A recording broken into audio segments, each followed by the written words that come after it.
नमस्कार मित्रांनो, तुमचे स्वागत आहे श्री स्वामी समर्थ. मित्रांनो, आज आपण बोलणार आहोत मिथुन राशीबद्दल आणि येणाऱ्या अक्षय तृतीयेपासून सुरू होणाऱ्या एका अत्यंत महत्त्वाच्या काळाबद्दल. त्याआधी मित्रांनो, तुमच्या आयुष्यात जर वारंवार अडचणी येत असतील, कर्ज असेल, पैसा टिकत नसेल, नोकरी बिझनेसमध्ये प्रगती होत नसेल, कर्ज खूप जास्त झालेलं असेल किंवा आरोग्याच्या समस्या असतील, लग्न जमत नसेल, संतान प्राप्ती किंवा कुठल्याही तुमच्या समस्या अडचणी तुम्हाला त्रास देत असतील, कसं पुढे जावं यासाठी तुम्हाला मार्गदर्शन हवं असेल किंवा काय करावं जीवनात याबद्दल तुम्हाला मार्गदर्शन हवं असेल, पत्रिकेत दोष आहे आणि दोष असतील तर त्यावर कोणते उपाय, कोणती सेवा करावी, या सगळ्याबद्दल तुम्हाला सविस्तर मार्गदर्शन व्हॉट्सॲपवर आम्ही देणार आहोत. जर तुम्हाला हे मार्गदर्शन, तुम्हाला तुमची पत्रिका तपासायची असेल, बघायची असेल, तर तुम्ही आम्हाला दिलेल्या या व्हॉट्सॲप नंबरवर मेसेज करू शकतात. मित्रांनो, अक्षय तृतीया हा फक्त एक शुभ दिवस नाही, तर हा असा काळ आहे जिथून तुमच्या आयुष्यातील एक नवीन पर्व सुरू होऊ शकते. आणि मिथुन राशीसाठी हा काळ घेऊन येतो आहे अचानक बदल, नवीन संधी आणि काही अनपेक्षित घटना. मिथुन राशीच्या लोकांनो, या काळात तुमच्या राशीवर अनेक महत्त्वाच्या ग्रहांचा प्रभाव पडणार आहे.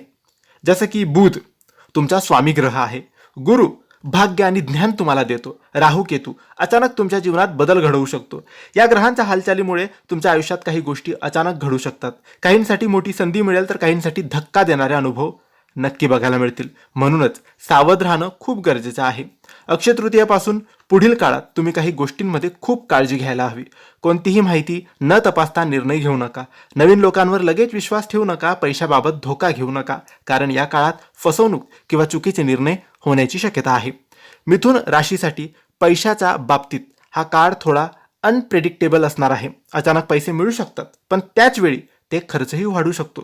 गुंतवणुकीत नुकसान होण्याची शक्यता आहे. म्हणूनच मोठे आर्थिक निर्णय थोडे पुढे ढकला. कुठल्याही स्कीममध्ये पैसे टाकण्याआधी तपास करा. खर्चावर नियंत्रण ठेवा. या काळात तुमच्या नात्यांमध्ये काही बदल होऊ शकतो. एखादं नातं मजबूत होऊ शकतं, तर एखादं नातं तुटण्याच्या मार्गावर जाऊ शकतं. गैरसमज वाढू शकतात, संवादात अडचणी येऊ शकतात. पण लक्षात ठेवा, योग्य संवादच तुमचं नातं वाचवू शकतो. शांतपणे बोला, समजून घेण्याचा प्रयत्न करा. मिथुन राशीचे लोक स्वभावाने विचार करणारे असतात, पण या काळात जास्त विचार केल्यामुळे ताण वाढू शकतो. गोंधळ आणि चिंता जाणवू शकते. कधी कधी वाटेल की काहीच समजत नाहीये, पण घाबरू नका. ध्यान करा, थोडा वेळ स्वतःसाठी काढा आणि निगेटिव्ह विचारांपासून दूर राहा. अक्षय तृतीयेपासून जर तुम्ही काही उपाय केले तर हा काळ तुमच्यासाठी खूप चांगला ठरू शकतो. बुधवारी गणपती बाप्पाची पूजा करा. ओम बुध बुधाय नमः या मंत्राचा जप करा. हिरव्या रंगाचा वापर करा आणि दान केलं तर अतिउत्तम. मित्रांनो, अक्षय तृतीया हा नवीन सुरुवातीचा दिवस असतो. नवीन काम, नवीन योजना, नवीन नातं हे सगळं सुरू होऊ शकतं. पण लक्षात ठेवा, संधी येईल, पण योग्य निर्णय घेणं तुमच्या हातात आहे.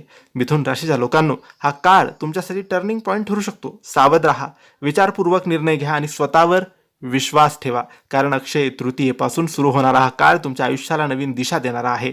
हा व्हिडिओ आवडला असेल, राशीभविष्य आवडलं असेल तर लाईक करा, शेअर करा आणि आमच्या चॅनलला सबस्क्राईब करायला विसरू नका.